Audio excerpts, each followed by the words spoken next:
قسط نمبر 10۔ علی اپنا اور فاطمہ کا ناشتہ کمرے میں ہی لے گیا تھا۔ ڈاکٹر کی ہدایت کے مطابق فاطمہ کے لیے نرم غذا تھی جو زبردستی ہی علی نے اسے کھلائی تھی۔ وہ بار بار علی کا ہاتھ جھٹک دیتی، کبھی منہ ہی نہ کھولتی۔ بچوں سے زیادہ تنگ کر رہی ہو تم۔ علی نے مصنوعی غصہ دکھایا۔ تب کہیں جا کر فاطمہ نے ڈھنگ سے ناشتہ کیا تھا۔ پھر اسے دوا کھلا کر علی کرسی سے اٹھ گیا تھا۔ اگر نیچے جانا ہو تو مجھے میسج یا کال کر دینا، یہ نہ ہو آئرن لیڈی بننے کے چکروں میں چکرا کر ہی گر جاؤ۔ علی اسے ہدایت دیتا آگے بڑھ گیا تھا، پھر رک کر پلٹا۔ فاطمہ، تم مجھ پر بوجھ نہیں ہو، نہ ہی میں تم پر کوئی احسان کر رہا ہوں۔ تمہارا بھی حق ہے مجھ پر۔ حقوق کی بات آپ نہ کریں تو بہتر ہوگا مسٹر علی۔ فاطمہ کے لہجے میں کاٹ تھی۔ علی کچھ کہے بنا آگے بڑھ گیا۔ کچھ دیر وہ اپنی امی کے کمرے میں بیٹھا رہا، انہیں اور سارا کو ہدایت دے کر سونے کے لیے اپنے کمرے میں چلا گیا کہ ساری رات وہ ایک لمحہ کے لیے بھی نہیں سو پایا تھا۔ علی کو کمرے میں داخل ہوتا دیکھ کر زرنش بھاگ کر علی کے پاس آئی تھی۔ اس نے علی کے ہاتھوں کو مضبوطی سے تھام لیا تھا۔ آئی مس یو سو مچ۔ زرنش کی آنکھیں بھیگ گئی تھی۔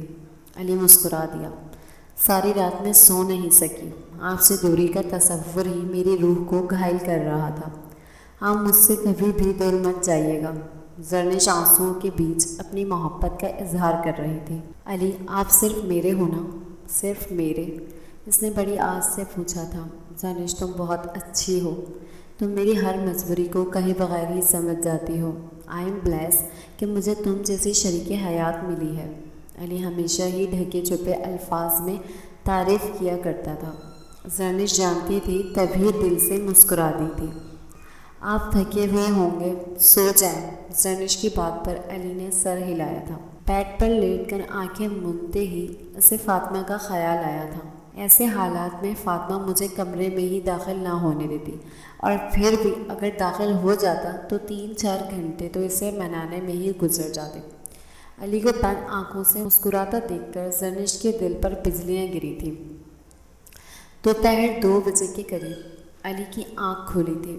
اسے سب سے پہلے فاطمہ کا ہی خیال آیا تھا۔ وہ جلدی سے اٹھ بیٹھا۔ زرنش اس کے پہلو میں لیٹی موبائل پر کوئی ڈرامہ دیکھ رہی تھی۔ علی فریش ہو کر باہر آیا تو زرنش بھی جلدی سے علی کے پاس آئی تھی۔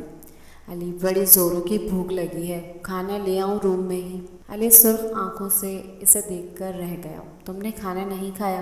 آپ کے بغیر حلق سے کچھ نیچے اترتا ہی نہیں ہے۔ چلو ڈائننگ ہال ہی میں چلتے ہیں۔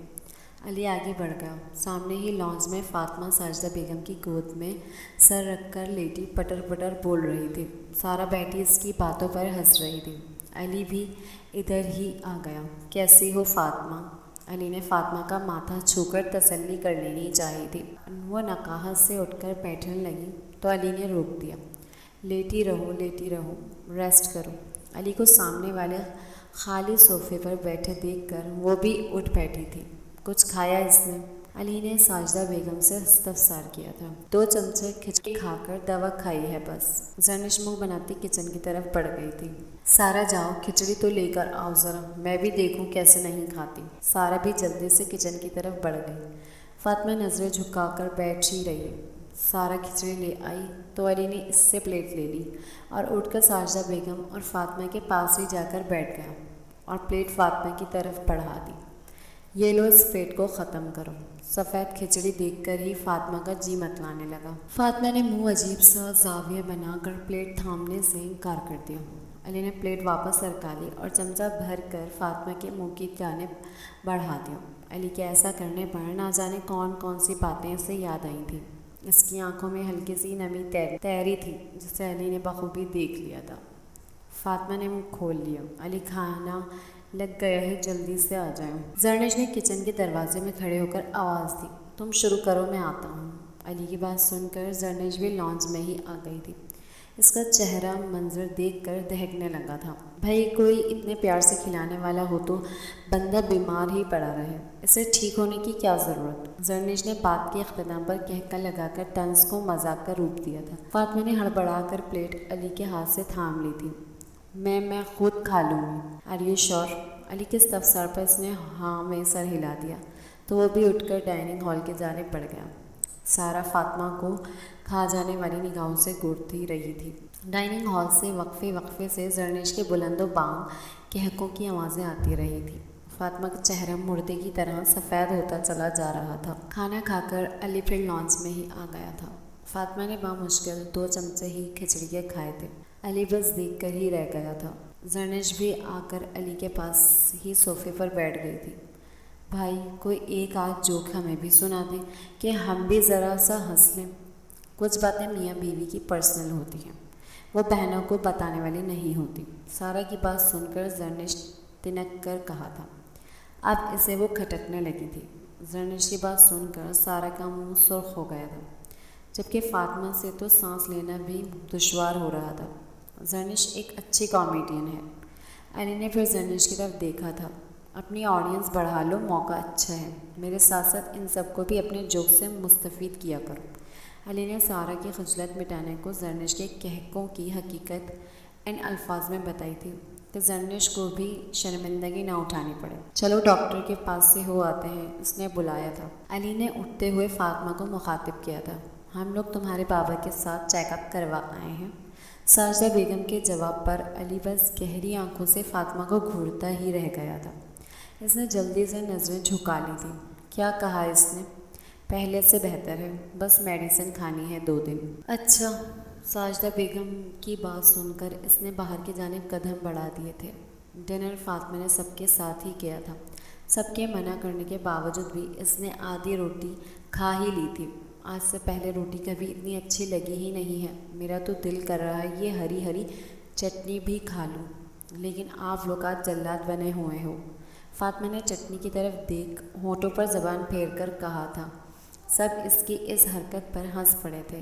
کھانے کے بعد چائے کا دور چلا، پھر اپنے اپنے کمروں میں چلے گئے۔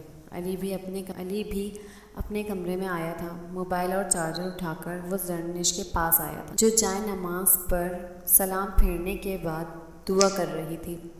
زرنش میں فاطمہ کے پاس جا رہا ہوں۔ اب وہ ٹھیک ہے، اور اس نے کتنی بار آپ کو کہا ہے کہ اسے ضرورت نہیں ہے آپ کی، پھر کیوں بے عزتی کروانے جاتے ہیں اس کے پاس بار بار؟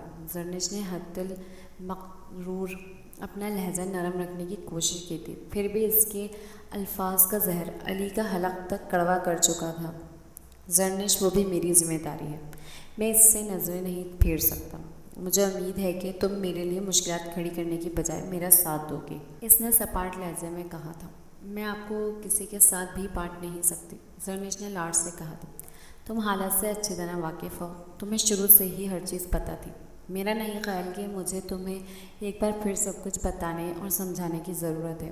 علی کے لہجے میں عجیب سی سختی تھی۔ زرنش کی ریڑھ کی ہڈی میں سنسنی دوڑ گئی تھی۔ وہ پھر کچھ نہ بولی تھی۔ علی بھی جانے لگا، پھر مڑ کر بولا تھا، ناشتہ میں تمہارے ساتھ کروں گا۔ زرنش پھر بھی خاموش رہی تو علی کمرے سے نکل گیا تھا۔ علی دروازے پر نوک کر کے انتظار کیے بغیر ہی کمرے میں داخل ہو گیا تھا۔ کمرہ اندھیرے میں ڈوبا ہوا تھا۔ فاطمہ کھڑکی سے لگ کر کھڑی، نہ جانے کیا سوچ رہی تھی۔ علی کے قدموں کی چاپ سن کر مڑی تھی۔ علی کے کچھ کہنے سے پہلے ہی وہ بول پڑی، میں اب بالکل ٹھیک ہوں، میڈیسن لے چکی ہوں۔ اگر مجھے ڈر لگا یا ضرورت پڑی تو آپ کو میسج یا کال کر کے بلا لوں گی، اب آپ جا سکتے ہیں۔ علی کے چہرے پر ناگواری ابھری تھی، پھر وہ کچھ کہے بنا بیڈ پر جا کر لیٹ گیا۔ اب کیا ہے؟ فاطمہ نے غصے سے کہا تھا۔ علی بھی کچھ نہ بولا اور آرام سے لیٹا رہا۔ فاطمہ 10 منٹ شش و پنج میں مبتلا کھڑی رہی تھی، پھر جسم میں درد ہونے لگا تو وہ بیڈ پر سمٹ کر لیٹ گئی۔ ٹھیک سے لیٹ جاؤ، نیچے نہ گر جانا، علی جب سے کمرے میں آیا تھا پہلی بار بولا تھا۔ علی میں نے سمجھوتا کر لیا حالات کے ساتھ، اب میں آپ کے بغیر بھی رہ سکتی ہوں۔ آپ میری طرف سے ہر طرح آزاد ہیں، نہ مجھے اس دنیا میں آپ سے کوئی گلہ ہے نہ اگلی دنیا میں ہوگا۔ آپ بس مجھ پر ایک احسان کر دیں، میری عادتیں پھر سے خراب نہ کریں، مجھے پھر سے سولی پر نہ لٹکائیں۔ فاطمہ کی آواز بھر گئی تھی۔ اگر میں تم سے ہاتھ جوڑ کر معافی مانگوں تب بھی تم مجھے معاف نہیں کرو گی کیا؟ اس کی آواز میں آنس تھی۔ اب ہمارا رشتہ معافی تلافی سے بہت آگے بڑھ گیا ہے۔ فاطمہ کی بات علی کا دل چیر گئی تھی، وہ بس خاموش ہو گیا تھا۔ ایک کمرے میں موجود دو محرم ساری رات ایک دوسرے کے بارے میں سوچتے رہے، جاگتے رہے، مگر بات کرنے کی ہمت خود میں نہ پاتے تھے۔ علی عجیب دوراہے پر آن کھڑا تھا۔ اسے معلوم تھا اس نے فاطمہ ہی کی بہتری کے لیے جو کچھ بھی کیا وہ غلط تھا۔ اس نے اس بات کی تسلی تو کر لی تھی کہ گھر میں اسے کوئی مسئلہ نہ ہو، امی بابا اور سارا کی تو جان تھی فاطمہ میں، تو بس پھر وہ اس سے انجان بن گیا تھا۔ اب غلطی کا احساس ہوا تھا، وہ سب کچھ ٹھیک کرنا چاہتا تھا، مگر اب فاطمہ نے خود کو اس سے دور کر لیا تھا۔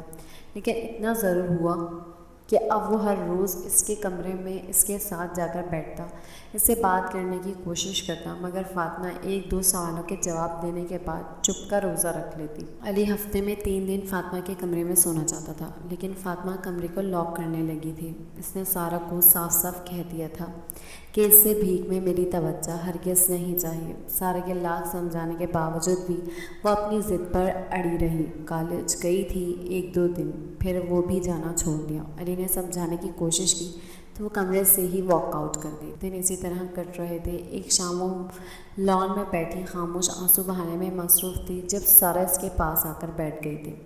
فاطمہ نے آنکھیں جلدی سے پوچھ لی تھی، فاطمہ تم اپنے ہاتھوں سے اپنی خوشیاں گنوا رہی ہو، پھر رونے کا کیا فائدہ؟ بس اب بہت ہو گیا تھا۔ وہ مزید برف نہیں بن سکتی تھی، آہستہ آہستہ پگھلنے لگی تھی۔ مجھے علی بہت یاد آ رہے ہیں، فاطمہ نے آنسوؤں کے بیچ کہا تھا۔ تو اللہ کی بندی ان سے جا کر کہہ دو، شوہر ہیں تمہارے، کوئی غیر تو نہیں ہے، کسی غیر کے تو ہے نا، میرے ہوتے تو میں کہہ دیتی۔ اس نے شکوہ کیا تھا، تم نے خود دور کیا ہے انہیں خود سے، اس میں سراسر تمہارا قصور ہے۔ علی بھائی حق نہیں دے رہے تو چھین لو۔ سارا کی بات پر فاطمہ استہزائی انداز میں ہنسی تھی۔ جس سے محبت ہو اس سے حق نہ تو چھینا جاتا ہے اور نہ ہی خیرات میں لیا جاتا ہے۔ اس طرح کی باتیں تم نے کہاں سے سیکھ لی ہیں فاطمہ؟ تم اندازہ بھی نہیں کر سکتی بھائی تمہارے لیے کتنے فکر مند رہتے ہیں۔ اتنے فکر مند رہتے تو وہ مجھ سے جان چھڑانے کے بہانے نہ ڈھونڈتے۔ فاطمہ کی بات سن کر سارا کا منہ کھلا کا کھلا رہ گیا تھا۔ میں نے فیصلہ کر لیا ہے، میں علی کی زندگی سے ہمیشہ کے لیے دور چلی جاؤں گی۔ مجھے نہیں رہنا ایک بٹے ہوئے انسان کے ساتھ۔ علی جو فاطمہ اور سارا کو لان میں بیٹھا دیکھ ادھر ہی آ گیا تھا اور انہیں آئس کریم کھلانے کے لیے لے جانا چاہتا تھا، فاطمہ کی بات سن کر وہیں رک گیا تھا۔ آسمان اپنی تمام تر وسعت سمیت اس پر آن گرا تھا۔ اس سے مزید وہاں کھڑا ہونا ممکن نہ رہا تو وہ بھاری قدموں سے لوٹ گیا تھا۔ تمہارا دماغ تو ٹھیک ہے؟ ابھی ان کو یاد کر کے رو ہی رہی تھی اور ابھی جدائی بھی چاہتی ہوں، صرف ان کی خوشی کے لیے۔ سارا میں نے کبھی ان سے کسی قسم کے حق کا مطالبہ نہیں کیا، لیکن پھر بھی وہ مجھ سے دوری چاہتے ہیں۔ وہ اپنا نام میرے نام کے ساتھ بھی برداشت نہیں کر سکتے۔ فاطمہ سسکنے لگی تھی۔ فاطمہ وہ پچھلے 3 ہفتوں سے ماتھے پر شکن ڈالے بغیر تمہارے نخرے برداشت کر رہے ہیں۔ تم دھتکار دیتی ہو تو وہ ایک بار پھر دھتکار جانے کے لیے تمہارے پاس مسکراتے ہوئے چلے آتے ہیں۔ امی کو، مجھے، ہم سب کو تمہارا خیال رکھنے کی ہدایت دے کر نہیں تھکتے اور تم ایسے سوچ رہی ہو۔ سارا کو دکھ ہوا تھا، وہ یہ سب دکھاوا کر رہے ہیں، مجبوری ہے ان کی، خیرات میں بانٹ رہے ہیں کیئر، بھیک میں دے رہے ہیں محبت، اس لیے تو میں نے خود کو ان سے دور کر لیا ہے۔ سارا کو فاطمہ کی ذہنی حالت پر شک ہوا تھا۔ تمہیں الہام ہوا ہے؟ نہیں، مجھے زرنش سے پتہ چلا ہے۔ فاطمہ نے روتے ہوئے سارا کے گلے میں باہیں ڈال لی تھیں۔ زرنش کے نام سن کر سارا کا ماتھا ٹھنکا تھا۔ اس نے فاطمہ کو خود سے جدا کیا اور تن فن کرتی لاؤنج کی طرف بڑھ گئی تھی۔